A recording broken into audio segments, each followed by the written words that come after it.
Florida Matters live and local, broadcasting from the Doctors Lorraine Rubis, Neil Frankel studio at WUSF in Tampa. I'm Matthew Petty. Now, we've talked a lot on this show about the Rays' quest for a new stadium in Tampa and what it's going to cost taxpayers, but it's not the only team asking local government to chip in for a stadium. The Buccaneers want to upgrade their stadium. The price tag to renovate Raymond James is about $1 billion, and about two-thirds of that could come from public money. Here to help explain is Blake Devine. He's a reporter with WTVT Fox 13 News Tampa Bay. Blake, thank you so much for stopping by. Thank you for having me, Matthew. And also with us is Alan Clendenin, ex officio member of the Tampa Sports Authority and Tampa City Council member. Alan, thank you as well. Hi, good morning, or is it afternoon yet? I don't even know. It is just on the side of afternoon, so thank you so much for joining us. You can weigh in as well. Shaded seats at Ray J sound great for sure, but how much public money should be spent on upkeep and upgrades for the 28-year-old stadium? The number is 813-755-6562 to join the conversation. That's 813-755-6562. You can also email FloridaMatters at WUSF.org or drop a comment on the YouTube stream if you're following along there. All right, so Blake, let me start with you. What kind of upgrades to the stadium do the Buccaneers want? The project obviously still in the planning stages, but officials, they've discussed large-scale system to protect fans from the Florida heat. I think everyone can get behind that as we're currently experiencing some pretty hot conditions here in June. Renovated club spaces and suites to generate additional revenue. That's going to help those higher-end fans, corporate fans. Upgraded concourses with wider walkways, enhanced technology, including video boards, Wi-Fi connectivity, and in-stadium experiences. So again, the biggest thing for your everyday fan is going to be that shade in the concourses, but then they're going to upgrade sections as well. There's also rumors of maybe adding a separate music section, maybe for some live concerts, a little bit outside the stadium, but still within the gates. Okay, nothing out of the ordinary like the Rays have the touch tank at Tropicana Field, nothing like that? Nothing like that. Yeah. So, I mean, why the need for this renovation and why now? It all comes down to keeping up with the Joneses. The NFL, obviously the most lucrative professional sports league in all of America, and a lot of new stadiums have come out with new concepts. You look at up in Atlanta, they have an indoor facility. They have a crazy jumbotron, and they're hosting World Cup games right now. Obviously, Raymond James, they hosted a few friendlies. And it's one of the older stadiums, believe it or not, in the NFL going into its 29th season. So the Glazier family feels like it's time to upgrade in order to attract the best talent, attract the best, there's more than just football that goes on at that stadium. And in order to attract concert venues and other major sporting events, you need to be continually staying upgraded. Yeah, okay. As you say, keeping up with the Joneses. If you're just joining us on Florida Matters Live and Local, we're talking about upgrading Raymond James Stadium, home of the Tampa Bay Buccaneers, and who pays for that upgrade. It's estimated the work could cost more than $1 billion, the bulk of that from public funding. What do you think about it? Give us a call. Are you a football fan? Maybe you've watched a concert there. Does Raymond James Stadium need a refresh? Give us a call, 813-755-6562 to join the conversation, or email FloridaMatters at WUSF.org. Blake, on the number, on the figure of that cost, I mean, there's quite a range, right? I've seen like $700 million to more than $1 billion, 1.3 or something. What are you seeing in terms of the potential cost of that? So right now, the number that we're getting is $1 billion. Obviously, there is a substantial amount of that the Bucs and their organization is going to pay for. But the other money, and it's roughly 1/3, will come from the Bucs. The other 2/3, that's going to come from public funding, and that will be allocated from taxpayer dollars. And what's really interesting about this is that upcoming November vote, which we just found out a few weeks ago, that Florida voters are going to decide whether the future property tax revenue is available to local governments. That has a lot of people on edge and wondering a lot about putting all this money towards stadium funding when there could be a lot less money coming in if they vote to get rid of property taxes. Yeah, so lots of things to think about there. Alan Clendenin, let me bring you into this conversation. I just wanted to ask a point of clarification. Ex officio, what exactly does that mean? You're the ex officio member of the Tampa Sports Authority. Yeah, that is actually not a title that I hold. I actually am a board member of the Tampa Sports Authority. So I'm a voting official member of the Tampa Sports Authority representing the city of Tampa. Got it. Okay, well, thanks for that clarification. Okay, so on that tax note that Blake brought up, is that something that members of the Sports Authority and of obviously the city council are also talking about and worrying about? Well, let's be clear on where we stand. The Raymond James Stadium is owned by the Hillsborough County. So Hillsborough County owns the property. The Tampa Sports Authority manages the property. Hmm. And of course, the Glazers, owners of the Tampa Bay Buccaneers, are leaseholders. Now, we have a contract with the Glazers and the Tampa Bay Buccaneers to as tenants of the stadium. We have certain contractual obligations up to the 30-year lease, which is up for renewal next year, Hmm. and then they have an opportunity. They can renew that lease in 5-year increments. We have in that contract an obligation to maintain the stadium at NFL standards. So there are upgrades and things that we are contractually obligated to do. That's when we start talking about the difference between what people want and what we need to do. Hmm. So there's a lot of wants, is not necessarily what we have to do. Right. And the shade structure is a classic example of that. The shade structure is for fan comfort. It's not necessarily something that the taxpayers are obligated or should, in my opinion, as one vote on this Tampa Sports Authority, be obligated to pay for. Mhm. Now we do need to maintain the electricity. We need to maintain the HVAC system. There's concrete and structural issues that we need to maintain. The seats we're replacing, all of those kind of things we need to do because we're a landlord of the Yeah. building. But everything else is wants. Yeah. And again, when we're talking about the taxpayer money, I'm going to be very, very conservative on the side of what the taxpayer should be paying for.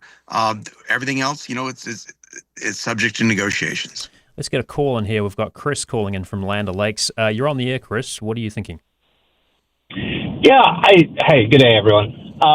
I just find it so incredible in American sports that we have these massive beacons of sporting glory, and the public just seems to have to pay for these arenas where the owners of the teams and the franchises are the ones that get so much benefit. And I can only take it to, other parts of the world where, the Bernabeu, Real Madrid, they've invested all this money in that stadium and they're reaping the rewards. I'm sure there was some public sort of input there, but it's mainly the team that's making all this profit, Real Madrid in this case, Mm-hmm. that, is benefiting from the stadium, extra attendances, all of the other events that happen after that. And we sort of are talking about the Glazers who own Man United, and they're asking for the public in the UK to invest these billions of dollars in new infrastructure. And I just don't quite see why, as the public, we should have to front that money when it could be invested elsewhere. Chris, thank you so much for your call. Let me just read an email here too.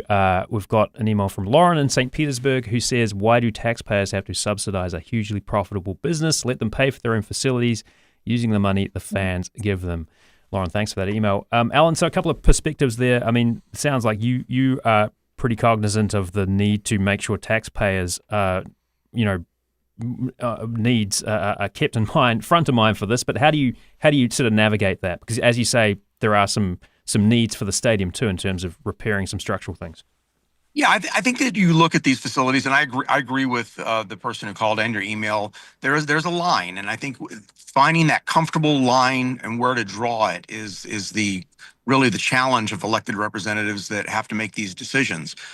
There is a return on the investments, the number of jobs, and economic return on the investment to a community, like very similar, let's say, a company like Microsoft, if they wanted to relocate to the Tampa Bay region, we would provide some types of economic incentives to come here because they're going to bring good paying jobs and employment opportunities to the community. And other benefits. We insist on big scale projects like this. These organizations assign community benefit agreements that they do something for the community as well. So we have to balance those needs with the amount of investment. And I think that's the key difference here.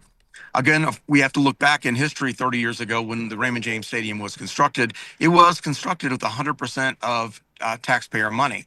You look at the Benchmark Arena. And that was a balanced approach where the Lightning organization invested quite a bit of money in it, and they just recently did some renovations where they spent a lot of hundreds of millions of dollars on renovations. The organization. But what we're seeing with the Rays organization and proposal in Tampa, again, is the Rays organization is looking at spending 56% of the cost of construction of the stadium itself coming from the private organization, with the other portions coming from some public funds spread across the state, county, and city.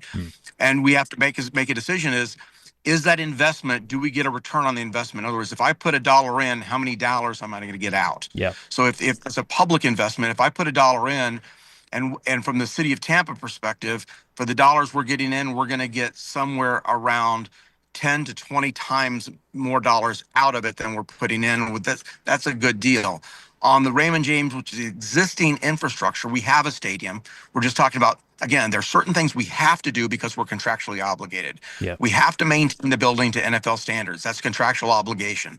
But all the other stuff, that is wishes, wants, and desires, not necessarily a taxpayer obligation. If you're just joining us on Florida Matters Live and Local, we are talking about the potential upgrades, or the proposed upgrades, to Raymond James Stadium. The price tag, about $1 billion. A lot of that's going to come from public funding. With us is Alan Clendenin. He's a member of the Tampa City Council and also Tampa Sports Authority board member, and Blake Devine, reporter with WTVT Fox 13 News Tampa Bay. You can weigh in too. Give us a call, 813-755-6562. If you're on the phone, stay on the line. We'll get your conversation, your comments in a moment or two. Also email us at FloridaMatters@WUSF.org. Blake and Alan, if you can stay with us for a moment or two more, we just have a little more to discuss on Raymond James Stadium. And Florida Matters Live and Local continues in a moment.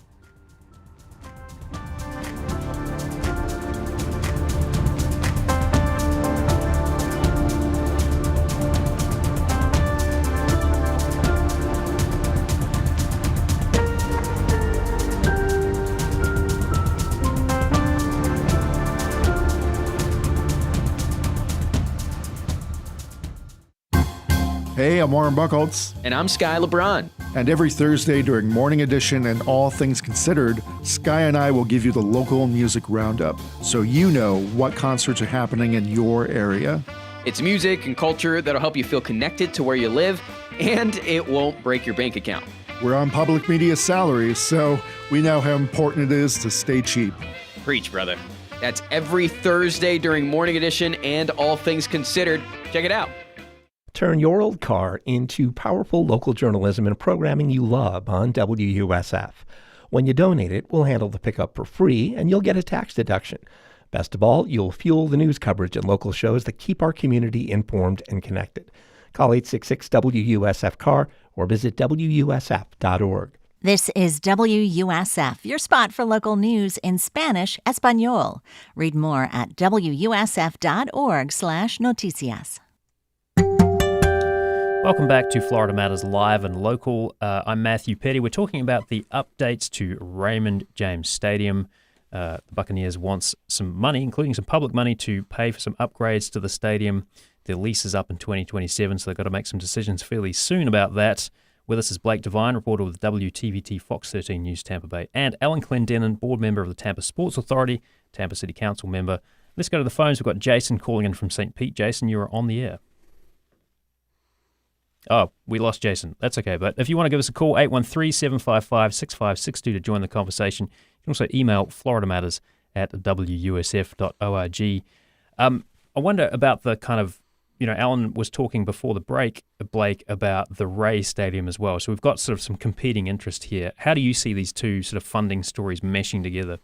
It's one of those things where it's a pull between leverage. I think the Bucs, they're asking for these upgrades, this money, this funding now, because if the Rays are able to get all these deals signed and actually break ground across the street over at Hillsborough College, the Bucs might be out of luck when it comes to public funds being allocated towards stadiums. They strategically are asking for this now, while the Rays are currently negotiating with local leaders, with Hillsborough County, with Tampa City Council.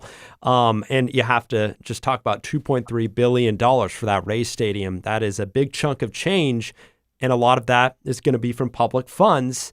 And I think the Bucs know that, once again, if they don't ask for this money now, that money might not be available a year or two from now because it will be so tied up with the Rays. Mm-hmm.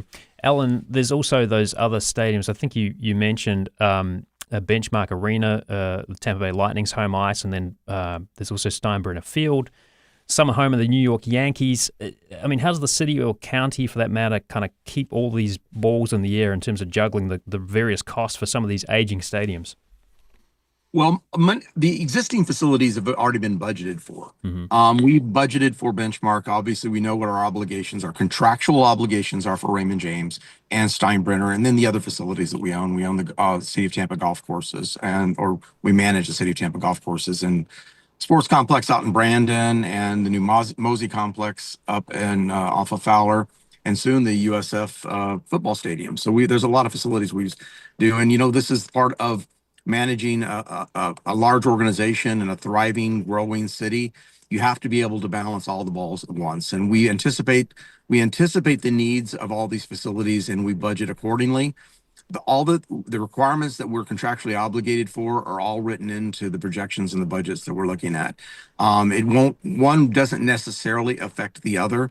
While I'm sure, especially as private people, of course, they're going to want all the public money they could possibly get. But as a public official looking after the taxpayer funds, I'm just saying that you're only going to get what you absolutely need. The wants are something that the private folks can do on their own. It's not necessarily a public obligation.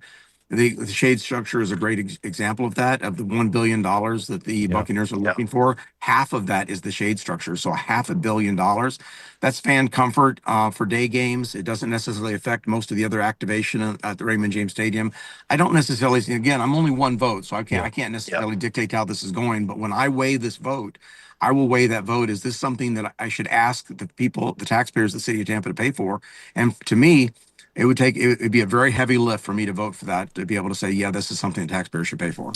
We'll have to end the conversation here, but I want to thank both our guests, Alan Clendenin, board member of the Tampa Sports Authority and Tampa City Council member, and Blake Devine, reporter with WTVT Fox 13 News Tampa Bay. Thank you both so very much. Thank you for having us. Turning now to something a little bit different. We've been tracking how Florida is responding to what law enforcement calls teen takeovers, unpermitted public gatherings organized rapidly on social media apps like Instagram. Recent incidents at Curtis Hickson Waterfront Park and Clearwater Beach have led to local policy changes, including the creation of special law enforcement zones, increased criminal penalties for juvenile offences. Now, while public debate often focuses on police reports and city ordinances, our production team wanted to take a look at the trend from a slightly different perspective. So Florida Matters Live and Local visited the Academy Prep Center of Tampa to hear directly from 8th grade students about how they feel about teen takeovers. You can weigh in too. Maybe you think tougher police measures are the solution, or do our communities need different types of youth spaces? Give us a call. Let us know, 813-755-6562, or email floridamatters@wusf.org. Now, for some students, these large crowds have become a familiar environment. You can listen to how one student described her experience at the takeovers. Is it kind of scary when you hear about bad stuff happening at other ones? Yeah, like what happened in Clearwater? That was scary. Were you there? Yes, I was there, but I wasn't scared. I mean, not gonna lie, I kind of got used to it. Like when I first went to the Riverwalk team takeover and they was shooting and all that, I was running and they was throwing fireworks. But now, I mean, I don't know. I just run. I'm not really scared anymore like I was before. Do you still want to go, knowing that something bad could happen when people are bringing guns and weapons and attacking each other in large gatherings? Let me put it like this. I wouldn't say I still want to go, but now I stay in the house more. Like I don't be trying to be on every scene. Okay. It makes you less likely to go out. Mm-hmm. While these events are a place to socialize, they also bring real concerns about physical safety and how adults respond to the conflict. Are you ever just scared that one of your friends or someone might be hurt? A lot of my friends be getting hurt out there. At these kind of events? Yeah, they were getting hurt, arrested, and stuff like that. Do you feel like your adults and educators understand how to speak to you guys about conflict? No. Sometimes. It's iffy. And we also talked to students about how they would talk to a peer who wanted to attend a takeover event. If you had a friend or just a classmate or someone who came to you around your age and they said, I saw this teen takeover post on Instagram and I want to go, how would you respond to that and tell them, what if we did blank instead? Not talking about guns or everything go wrong, just simple discouragement. would you rather go to a public place where you don't know anybody, or would you rather go to Dave & Buster's? I think that would work. That's perfect. Yes. Well, for other students, steering friends away from these spaces comes down to evaluating the hidden risks and finding ways to de-escalate. If somebody close to you came and told you that they wanted to go to one of these teen takeovers, would you discourage them from going? And if you would, what would you say? Yeah, I would discourage them from going out because it can be very risky because you don't know like what people are carrying around on them and like what thoughts that they have on their minds. So I'll tell them not to go because it can be very like risky and stuff. Like you can go to adult, or like you can like to de-escalate it. You can like walk away from the situation, or like after you calm down, you can go have a conversation with them to ask them like, how can we like be better and stuff. And that was the sound of some 8th graders in Tampa talking about teen takeovers and potential solutions. We're going to continue following this story as well, and we'll bring you more reporting on it as we do. And if you want to weigh in on teen takeovers, you can let us know. How should Tampa Bay handle large youth gatherings as we move closer to the summer season? You can reach out to us on email, FloridaMatters@WUSF.org, or leave a message by calling 813-755-6562. Now, a bit later in the show, we're going to hear from a local artist, Destin Conrad, born and bred in Tampa. He's recorded 2 studio albums, several EPs. He's performed on NPR's Tiny Desk this year. You might have caught that performance, and he's up for a BET award this weekend. Up next, though, we're looking at how inmates in Florida prisons are dying of preventable causes. That's when Florida Matters Live and Local continues. Stay with us.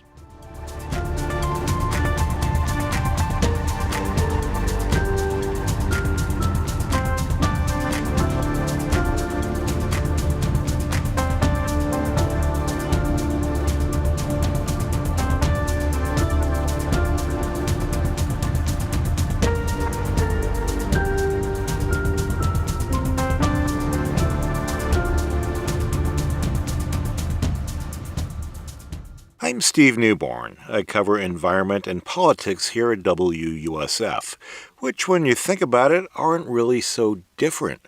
After all, much of how we decide to protect our natural resources in a state that is blessed by abundant natural beauty is determined by the decisions of politicians. So if you have a story for me or want to tune into what I'm reporting on, contact me at WUSF, and let's take a trip together. Tampa General is Florida's premier academic health system. Together with USF Health Morsani College of Medicine, Tampa General delivers groundbreaking innovation and life-saving care. For more information, visit tgh.org. I'm Declan Sheehy, Chief Advancement Officer at Senior Friendship Centers. Our partnership with WUSF has inspired a shared sense of connection you only get from public media. Sponsorship info at wusf.org/sponsorship. Welcome back to Florida Matters Live and Local. I'm Matthew Petty. Over 4,000 inmates have died in Florida's correction system over the past decade, and the state logging the vast majority as natural deaths. But an investigation by the Tallahassee Democrat analyzed these records and opened up new questions about how and why people are dying behind bars. The reporting reveals that many deaths within this category are tied to manageable conditions like pneumonia, diabetes, and sepsis. And while these illnesses are easily treatable on the outside, the data suggests they can become a death sentence for people behind bars. Now, if you have a family member currently navigating the healthcare system inside a Florida jail or prison, I'd love to hear your perspective. You can join the conversation by calling 813-755-6562. That's 813-755-6562, or email FloridaMatters@WUSF.org. Now, joining us to discuss the operation and legal findings in these reports and the challenges facing Florida's prison system, guest Jeff Brandes, former Florida State Senator and founder of the Florida Policy Project. Senator, thank you so much for joining us. Great to be with you. And also with us is Missy Owen, President-elect of the National Association of Criminal Defense Lawyers. Missy, thank you as well. Thank you for having me. Senator, let me start with you. You studied our prison system pretty closely when you were a senator, a state senator. So for listeners who've never been inside, what are some of the biggest challenges facing Florida's prisons right now? Well, I mean, Florida's prison system is really kind of held together with a shoestring budget overall, and we really struggle with staffing. We're currently under a We're spending $500 million a year on our healthcare system inside the prison system, and we have a variety of different challenging problems. Really, Florida is much more focused on warehousing than correcting our inmate population right now. Mm-hmm. And so warehousing in terms of they're just holding them, but not really giving them the tools to. We're housing inmates, right? We don't correct. We warehouse. We do not focus on correction, and this is a overriding problem. Florida has historically actually operated under an emergency contract for its healthcare services. And this has been a major problem as well. We operate on a cost plus basis. So it's not, we whatever it costs us, we pay that, plus then we pay the additional provider fees. So it creates some really challenging incentives, not to reduce costs, but we have, most of our prisons are in very rural locations. They have a tough time staffing them appropriately. They aren't using telemedicine the way we would think traditionally they should use it. We have a university system that's really not engaged in the healthcare process in Florida, unlike other states like Texas that use their health university system in a much more engaging way. So I think there's a variety of strategies Florida could be implementing. It just chooses not to. Data shows a massive staffing shortage too at the Florida Department of Corrections. Some officers guarding 150 inmates alone. This is according to this report in the Tallahassee Democrat. And just to kind of look at some numbers locally, Zephyr Hills Correctional had 23 illness deaths according to their reporting, and Hillsborough facilities logged 17. I mean, from a policy perspective, Senator, how does a lack of guards disrupt basic administration of inmate care? Well, oftentimes you're basically running these facilities at a skeleton crew all the time, right? And that's the challenge, right? It applies everywhere across the board. It applies in your education services. It applies in assaults that go on within the institutions. I mean, we know that assaults are up on both inmates and officers 50% year over year, from where they were in 2024 to where they were in 2025. The Secretary of the Department of Corrections came out and said that during his testimony to the legislature last year. So there is staffing problems that are pervasive throughout the system, and that applies to healthcare as well. If you're just joining us on Florida Matters Live and Local, we're talking about healthcare and staffing inside Florida's prison system with this former state senator Jeff Brandes, the founder of the Florida Policy Project, and also with us is attorney Missy Owen, defense attorney Missy Owen. I want to hear from you too. Maybe you've got a family member facing these hurdles behind bars or some experience of what it's like to receive healthcare behind bars. Give us a call, 813-755-6562. That's 813-755-6562. You can also email FloridaMatters@WUSF.org. Missy, data shows that pneumonia and sepsis are among the top killers of people who are incarcerated. Now, Florida inmates are 3 times more likely to die from sepsis than people who are free. So from a criminal justice standpoint, how can remote locations for prisons that Senator Brandes mentioned earlier and transit delays, how can that complicate an inmate's right to access basic health care? So the right to basic health care is that you should be able to obtain the health care that you can obtain in the community while you're incarcerated. The concept of a prison sentence includes the idea of rehabilitation. And the vast majority of inmates that are in our prison system are people that are going to be returning home. And we want those individuals, not just as a criminal defense lawyer, but as a citizen, that we want those people to be returning to us better than when they left us.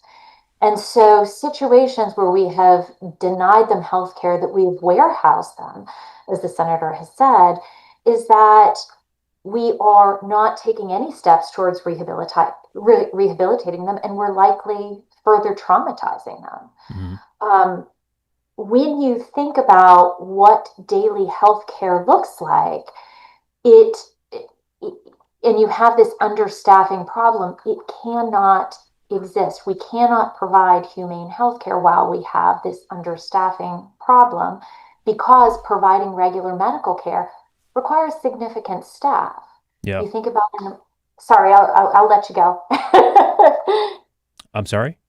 You had a question? Oh yeah, I was just going to say, I mean, one of those healthcare challenges in this report from the Tallahassee Democrat, it highlights diabetes as a major killer. Now, obviously, that's a challenge for anyone, whether they're incarcerated or not, but it This notes that guards often mistake a low blood sugar crisis for an inmate being defiant or on drugs.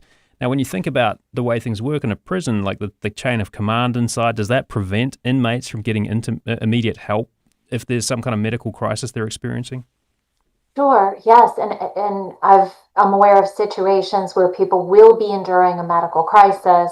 They are waving down guards in an understaffed jail. The stories that I've heard where this has happened and when it's happened, in terms of what other inmates have done to rush to try to provide care for somebody in a medical circumstance, and it is often dismissed or waved off as some sort of misconduct that's going on between the inmates, and it further delays care that could treat and save the inmate. You're listening to Florida Matters live and local on WUSF. We're talking about public data on inmate deaths in Florida. With us, Jeff Brandes, former state senator and founder of the Florida Policy Project, and Missy Owen, president-elect of the National Association of Criminal Defense Lawyers. You can weigh in too if you have some questions about this or some insights to share. The number is 813-755-6562, 813-755-6562. You can also email floridamatters@wusf.org. What solutions do you think Florida could be trying to alleviate some of the healthcare challenges facing inmates in Florida's prisons and jails? Senator, nearly 10% of recent Florida prison deaths are listed with a single word, and that word is pending. So from a public policy and transparency standpoint, what can that tag kind of indicate or obscure from the public and families that are waiting for some answers as to why their loved one has passed away? Well, I think it shows that we're not turning around the results of these studies or the results of these deaths quickly, and we're not explaining to the public exactly what's happening. Oftentimes for months, sometimes probably longer. And that public needs to know this, right? We should understand what the impacts are and what the problems were. We should be doing kind of active kind of postmortems and understanding what could have done better and to prevent these, because a lot of these are preventable deaths, right? Diabetes is it's manageable, right? Maybe not preventable, but it's definitely manageable. I think one of the other challenges Florida faces is 75% of our institutions do not have air conditioning, and so this creates its own set of challenges with the heat related issues that Florida has. Yeah. If you were presenting some fixes to state lawmakers today, Senator, what specific immediate policy steps would you recommend to, stabilize staffing, improve oversight at the very least? Well, this is kind of like being a firefighter and showing up at a building and every room's on fire. Where do you start? And the simple truth is you don't start with a hose, you start with a radio, right? You can't do it all yourself. Florida has a variety of challenging problems. The number one being that most of the prisons in Florida are in very, very rural locations that don't have immediate access to healthcare. It also provides really challenging staffing issues where you're sharing physicians between multiple institutions, and they're often driving hours, and you're not getting great quality healthcare. I think how do we engage the university system in this process is probably one of the leading things we could do, and get them more engaged into the healthcare system. Telemedicine is a huge issue. The amount of helicopters that were flying in and emergency evacuating people out, you would shock people to understand how many times that we're emergency evacuating people out of these facilities. But your assaults and things of that nature, those are largely staffing related.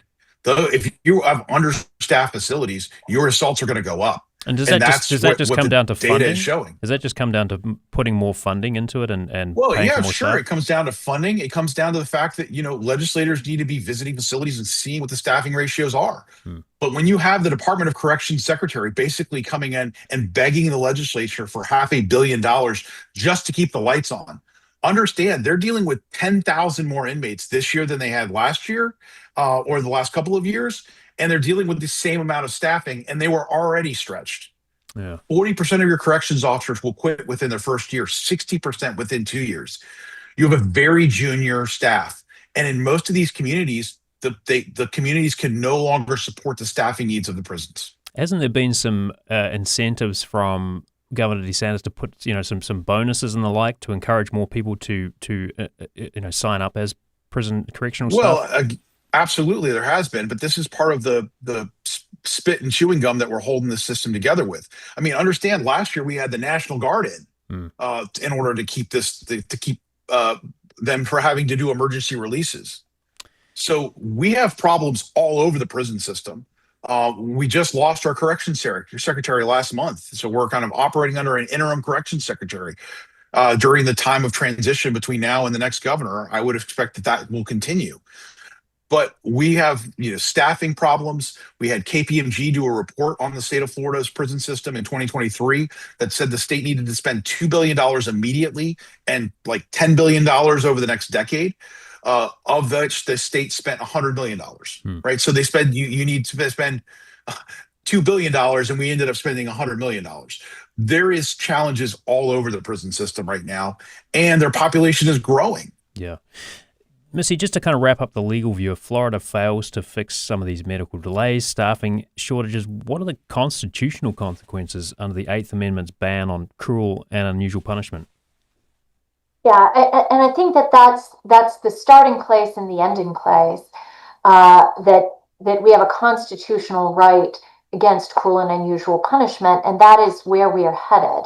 But I think the question needs to be not just an audit of the prison program, but an audit of the entire criminal legal program that needs to start from the beginning. What is our hope with how each individual's journey will end and how they will be returned to society? And what do we do for them in the meantime?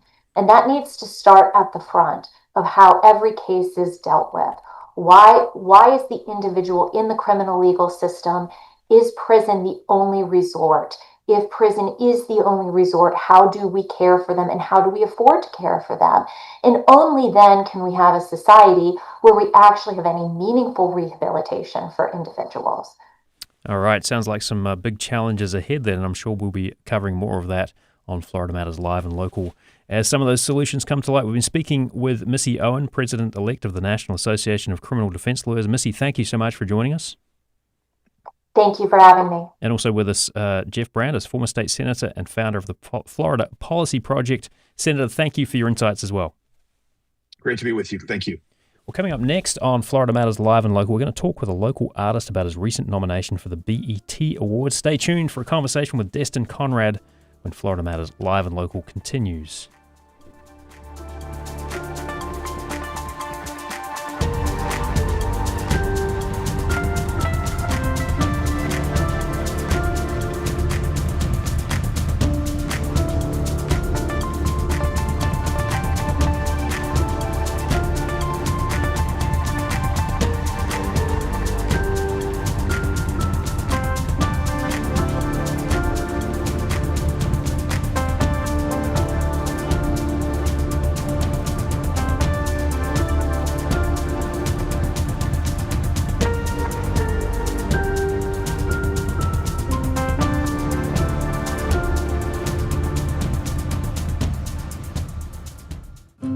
I'm Robin Young. For decades, serious disease has been missed in black patients because of medical tests that give different scores to black and white people. There's been more awareness, but we have race-corrected tests that we're using today that are underdiagnosing, misdiagnosing black patients. Next time, Here and Now.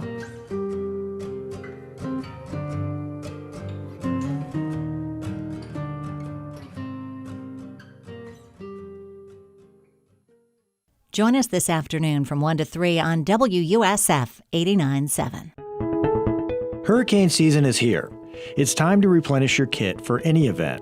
Get a storm supply checklist, safety plan, and comprehensive guide at WUSF.org.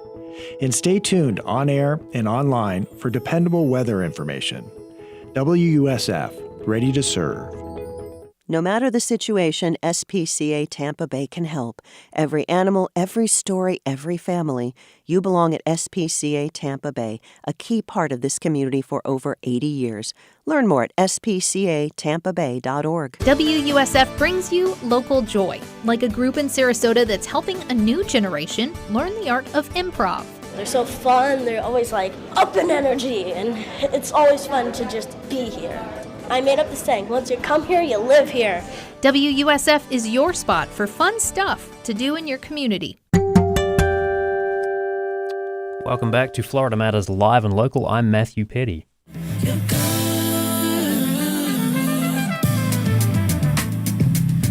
Destin Conrad's stardom didn't happen overnight. More than a decade ago, the Tampa native started sharing his music on the social media website Vine. Today, the 25-year-old is a Grammy nominee and performs on music's biggest stages, introducing more people to his work. Now, this weekend, he's up for a Best New Artist at the BET Awards, and recently he joined us to talk about the music, his Tampa roots, and what's next. Destin, welcome to Florida Matters Live and Local. Thank you for having me. So your new album, Whimsy, is out in the world. What were you thinking about when you reflect on this album?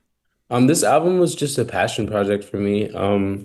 I'm known for my R&B stuff, so stepping into the jazz world was just something that I always wanted to do. I did it very shortly after putting out my debut album, so a lot of people were like a little off-put, I guess, but it was really just for me. That's what I think about. It was just something I did for myself. Does it feel like a bit of a luxury being able to do that with your second album? Of course, yeah, definitely. And a lot of my peers, I've realized, don't necessarily have that luxury. How does it feel to have it out in the world now? Oh, it's amazing, and I'm so glad it was received by people. I didn't really necessarily have too many expectations, at least not as much as I had with my debut. Mm-hmm. So yeah, it was really cool for it to be received by my fans, and I feel like I gained a lot of new fans too, within putting out this album. So it was a really good feeling to be just received. What did you want Whimsy to say about who you are as an artist?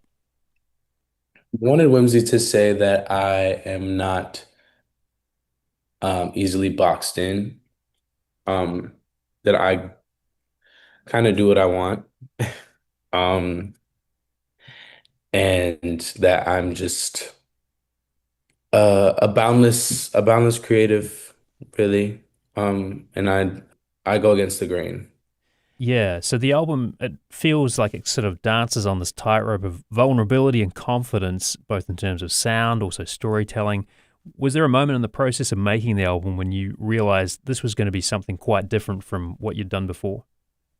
Oh yeah, the whole process was just a completely different experience from making what I usually make. There was a lot more people involved, a lot more instrumentalists, a lot more like just structural things that I had to take into consideration in a way that I wouldn't necessarily with making R&B. Mm-hmm. So normally the songwriting process or the creation process is more sort of it's just you, and this was like a more collaborative thing in some ways? Yeah. So a lot of my main guy, his name's Louis Lastig. We make most of my music together, and since I've put out my first EP, he's been a big part of my career. And a lot of the time it's just us, maybe one other collaborator. But some of these Whimsy sessions, we had like 7 people in the room. So it was a very collaborative thing for me. Yeah. That must feel great though to be able to do that in real time and be bouncing off all these incredible musicians. Yes, no, it made me view making music very differently, which I'm really glad. I feel like I'm able to take so much from making this album. Just thinking about the process of working with other musicians too. I mean, the year started off with your NPR Tiny Desk concert.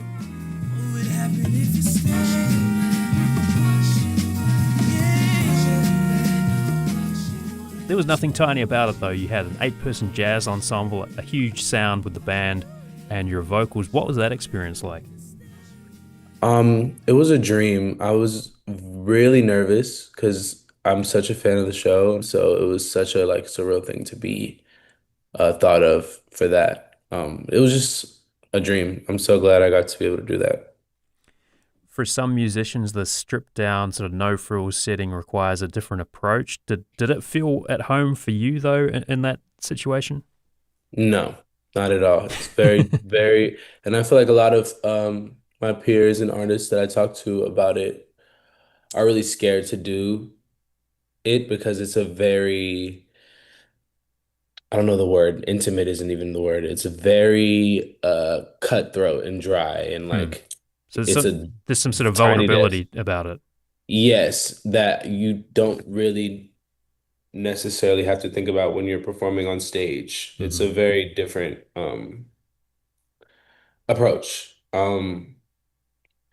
But I'm glad I did it. Uh, and it was really fun. We're talking with musician Destin Conrad, who was born and raised in Tampa. His new album and his NPR Tiny Desk concert earlier this year are helping introduce his music to new audiences. Destin, you've talked about growing up in Tampa, so how do parts of the 813 show up in your music? Oh my God. So much. My dialect, the music that I listened to growing up. There's so many uh sprinkles of my hometown in my music for Hmm. sure. When people think of music from Florida, they might think of maybe hip hop or even trap music or Latin music. So, what was that musical upbringing like for you here in Florida? It was all of that. It was a melting pot of hip hop and R&B and yeah, Latin music, bachata, reggae. It was just a melting pot. I feel like I took little things from um all those things I heard growing up and applied to my music. Where does jazz come into it, though, too? Were you listening to some jazz in amongst it all? So in high school, I was in jazz choir, and I feel like that's what sparked my um interest in jazz. And Hmm. yeah, I didn't grow up necessarily listening to it, but um, I discovered in high school, and I got super hyper fixated on it, and that's what sparked the whimsy Yeah. idea. Any artists in particular that stand out in the jazz world that you were sort of thinking about when you were recording this? Oh my God, so many artists. Ella Fitzgerald, Chet Baker, Frank Sinatra, um,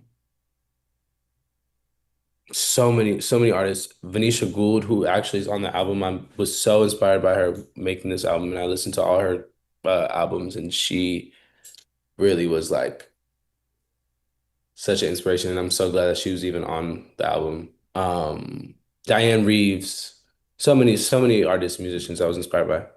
So, are there places in Tampa that feel like home when you come to visit?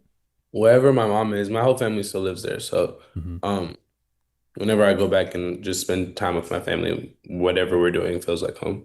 Oh yeah. How do they feel about your career? They're excited. They love it. I try to bring them to everything that I can. My mom and my sister came with me to the Grammys, Hmm. um, and got to celebrate my nomination with me, and that was like one of the most amazing things to experience, and like have them with me was amazing. Yeah. So a lot of people first found you through the social media site Vine, a bit of a throwback for people who may not have heard of that, but that was before you became a recording artist. Is this the path that you kind of pictured for yourself? Absolutely not. No,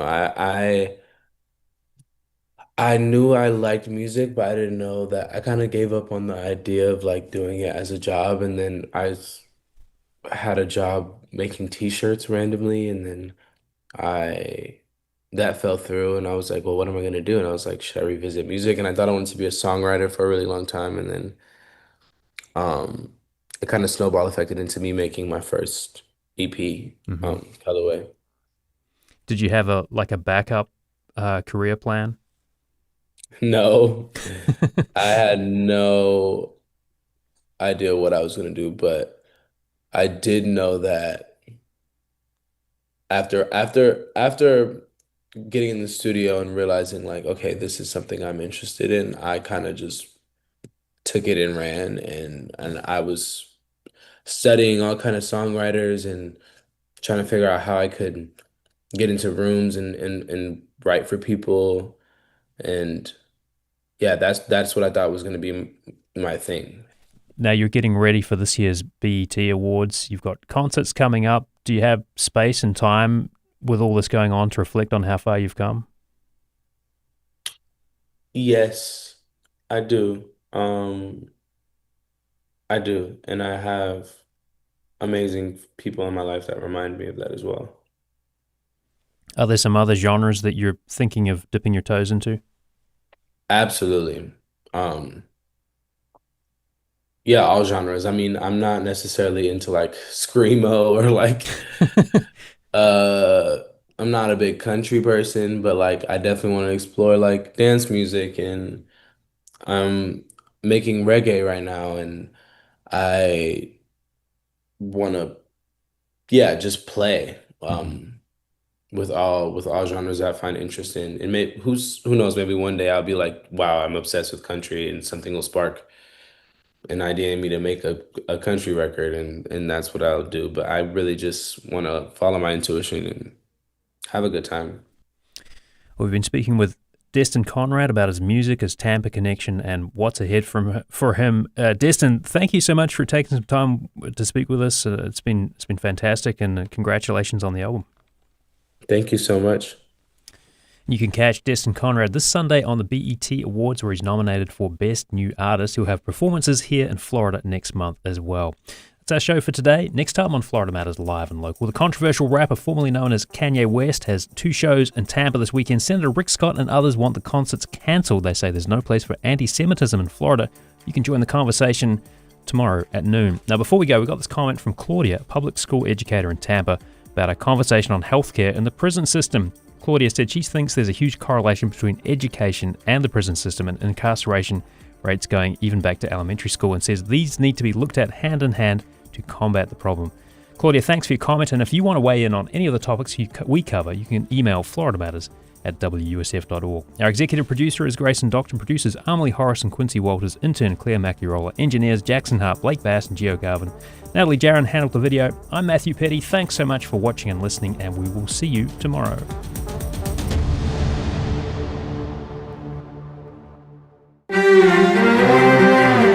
In Iran, political activism